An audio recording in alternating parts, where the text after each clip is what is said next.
হরেই বল, হরে কৃষ্ণ। ওম সংখ্যাতত্ত্ববিদ চ্যানেলে আপনাদের স্বাগত। আমি সুস্মিতা। আজকে আমি আপনাদের সঙ্গে ক্রিস্টাল হিলিং নিয়ে একটি আলোচনা করতে চলেছি। তার কারণ হলো, এই ক্রিস্টাল হিলিং বিষয়টা আমি আপনাদের এই কারণে জানাচ্ছি যে আমি একটি ছোট্ট উদ্যোগ নিতে চলেছি, যেটার অ্যানাউন্সমেন্ট আজকেই আমি ভেবেছিলাম, কিন্তু তার আগে আমার মনে হলো এই বিষয়টা নিয়ে একটু আলোচনা করার দরকার আছে। ক্রিস্টাল হিলিং হলো এমন একটি চিকিৎসা পদ্ধতি, যে পদ্ধতিটি অনেক দূর দূরান্তের, মানে ধরুন ডিস্টেন্স হিলিং এর সাহায্যে, আমি যদি কলকাতায় বসে আছি, আমেরিকার মানুষকে সেই ট্রিটমেন্ট দেওয়া যায়, বা এখানে কলকাতায় বসে মুম্বাই অথবা দিল্লি, যে কোনো ডিস্টেন্সে, যত লং ডিস্টেন্সই হোক না কেন, এই হিলিং এর সাহায্যে যে কোনো প্রবলেম সলভ করা যায়। তো আমার উদ্যোগটা অসুস্থতা নিয়ে যদিও, কিন্তু এই হিলিং এর সাহায্যে যে কোনো সমস্যারই সমাধান করা যায়। এই হিলিংটা হচ্ছে একটি ক্রিস্টাল পদ্ধতি, মানে ক্রিস্টালের সাহায্যে। ক্রিস্টাল হলো একটি প্রাকৃতিক বস্তু, সেই প্রাকৃতিক ভাবে সেই সমস্যার সমাধান হয়। আমাদের শরীরে যে 7টি চক্র আছে, এটা হচ্ছে ক্রাউন চক্র, থার্ড আই চক্র, থ্রট চক্র, হার্ট চক্র, নাভি 2 ইঞ্চি উপরে থাকে সোলার চক্র, 2 ইঞ্চি নিচে থাকে সাইক্রাল চক্র, এবং মেরুদণ্ডের যে শেষ প্রান্ত সেখানে থাকে মূলাধার চক্র বা রুট চক্র।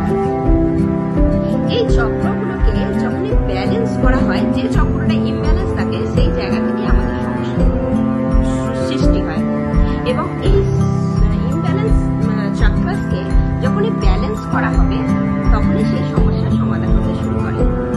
এটি একটি গ্রিক মিশরীয় সভ্যতায় এই চিকিৎসাটা তখন ভালো কার্যকরী ছিল, এখনো আছে, কিন্তু আমাদের এখানে এতটা প্রচলিত নয়। যে কারণে আমি এই উদ্যোগ নিতে চলেছিলাম, যেটার অ্যানাউন্সমেন্ট আমি কালকেই করব। সেই তো ক্রিস্টাল হিলিং এর সাহায্যে একটি চিকিৎসা পদ্ধতি, যেটা থেকে দেখুন, শরীরে জন্ম থাকলে মৃত্যু হবে, এটা তো যেমন সত্যি, তেমনই শরীর থাকলে সেটা অসুস্থ মানুষ হবে। আমরা যে জামা একটা পরছি, সেই জামাটাকে আমরা সারা জীবন লাইফ টাইম টিকিয়ে রাখতে পারবো? তা পারবো না। জামা আমাদের একসময় ছিঁড়ে যাবে, রং চলে যাবে, এসব হবে। তেমনি এই শরীরটা তো হলো একটি আত্মার একটি পরিধান মাত্র। তো আত্মা কি হয়, সবসময় আমাদের শরীরকে চেঞ্জ করে, একটা শরীর ধারণ করে, এবং সেই শরীরটা নষ্ট হয়ে যায়, তখন সে একটা অন্য শরীরকে ধারণ করে। তো এই ক্রিস্টাল হিলিং হলো একটি আধ্যাত্মিক শক্তি, আধ্যাত্মিক শক্তির সঙ্গে যোগ আছে। যেমন একটি গাছ ধরুন বড় হচ্ছে, আজকে যে সাইজটা ছিল, কালকে সেই সাইজটা দেখে আমরা বুঝতে পারবো যে গাছটা বড় হয়েছে? বোঝা যাবে না। কিন্তু যখন সেটা 1 মাস বা 15 দিন পর দেখবো, তখন বুঝতে পারবো যে হ্যাঁ, গাছটা একটু বড় হয়েছে। সেই রকমই ক্রিস্টাল হিলিং নিয়ে যখনই মানুষকে একটু সুস্থ হবে, তখন আজকের থেকে কালকেই বুঝতে পারবে না, কিন্তু 1 মাস পরে সে রিয়েলাইজ করবে যে হ্যাঁ, আমি কতটা সুস্থ হয়েছি বা এরকম কিছু। কেন, এটা তো একটি প্রাকৃতিক পদ্ধতি।